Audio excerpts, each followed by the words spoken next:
Alright, so here is the video for the underwater assignment. So in this assignment we're going to go ahead and create an underwater scene using the photos provided, or add to it with your own photos if you would like. So we're basically going to use all these photos. We're going to simulate a scene underwater, and then we're going to use a adjustment layer and a layer mask in order to make it look like it's dark and underwater and that the light is shining out of the submarine here. So again, there's some examples here from prior years that you can take a look at. But to start off, we're going to go ahead and you need to download all the photos here that we're going to use, the first 5 photos. So we got this Nemo fish, we're going to download that one, download the submarine, download the water, and download the sea floor and the sea chest, or treasure chest rather. Right, and we'll go ahead and we'll open up Photoshop once we have those downloaded. I already downloaded them, so we'll just skip on ahead.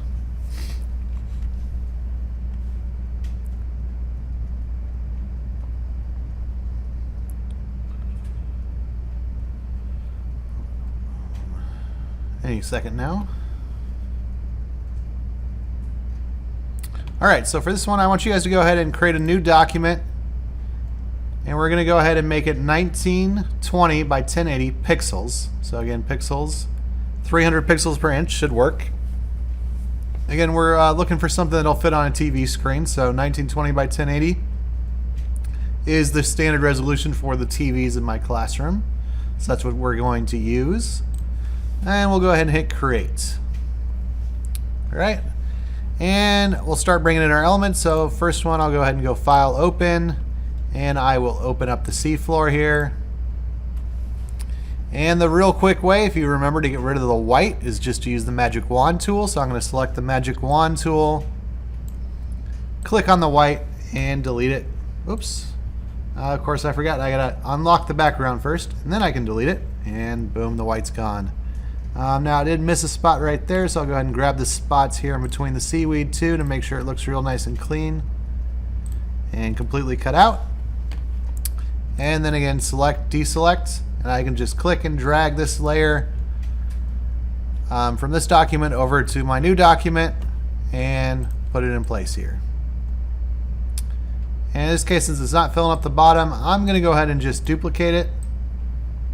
So I can either hit Control C and Control V, or I can click and drag it down to the new layer button. Either way, to make a copy. And then I will go ahead and flip it here the other way and use it to create a bottom here. Alright. Now you don't have to do this. You could just go ahead and make this bigger until it fills up the bottom of the screen, or whatever you want to do. It's up to you. I'm just going to go ahead and we want to kind of fill up the bottom of the screen so we have an ocean floor here to work with. Alright, now I'll go ahead and bring in the water.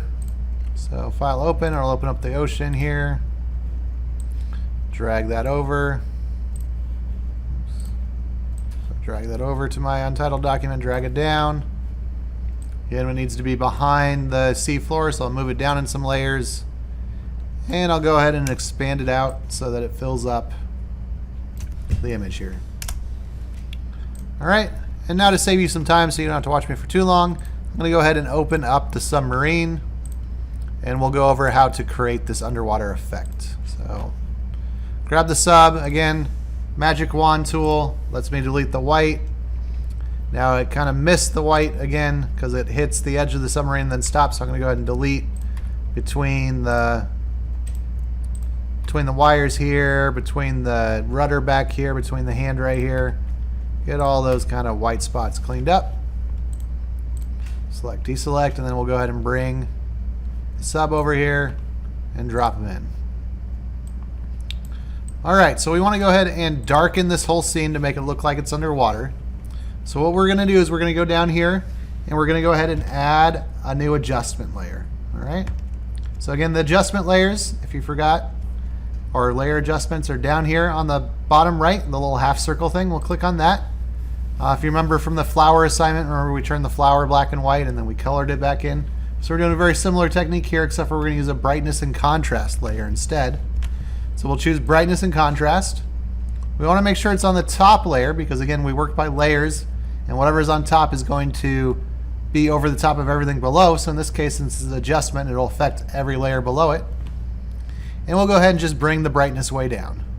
All right, so now we kind of appear to be underwater. I'll go ahead and minimize that. So as with this, here's our adjustment layer. It automatically created what we call a layer mask. And if you remember, we had a layer mask again in that flower assignment. And we've used it a couple of other times now. So the way the layer mask works is if we go over here and grab our paintbrush, and if we paint on this white layer mask, it will allow, with black, it'll allow whatever's below to show through. So again, white, anywhere that's white, will have the effect applied. In this case, the effect is bringing the brightness down. And anywhere that we paint black, the effect will not be applied. So in this case, it'll be the original brightness. So if I go ahead and just start painting with black with my brush, I can create this effect like there's light coming out of the submarine here. All right? Again, if I do too much or something like that, I can always change my color back to white and erase it or adjust it. All right, so that's the basics of it. Again, feel free, go ahead and add the Nemo fish. The clownfish, we want to get him in there too. Again, the clownfish is a little bit harder to cut out because he doesn't have a white background. But we can use the quick selection tool and make pretty quick work of the Nemo fish, or the clownfish rather. Right. Alt key to subtract if I get too much. Get him selected out. And then again, select inverse, unlock, delete, and we can bring him over. All right. Now remember, he showed up on top.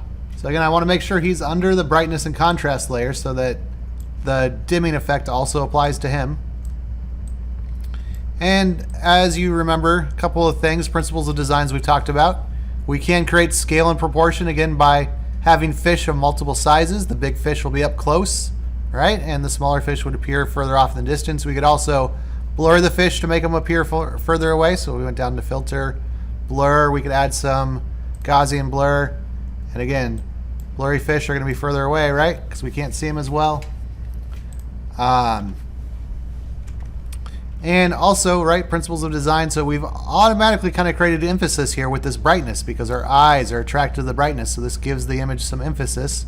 So whatever we stick in the spotlight here will literally be in the spotlight. Your eyes are going to be attracted right here to the brightness. All right. So have fun. You know, put the treasure chest in there. Add whatever else you want to. One more hint for you.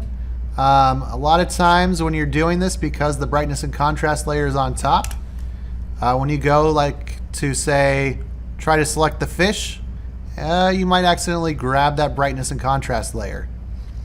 Again, it becomes kind of difficult. It's like, how come I can't grab the fish? So what really helps me is if you just go over here and click on this little thing that looks like a padlock, and you can go ahead and lock the brightness and contrast layer.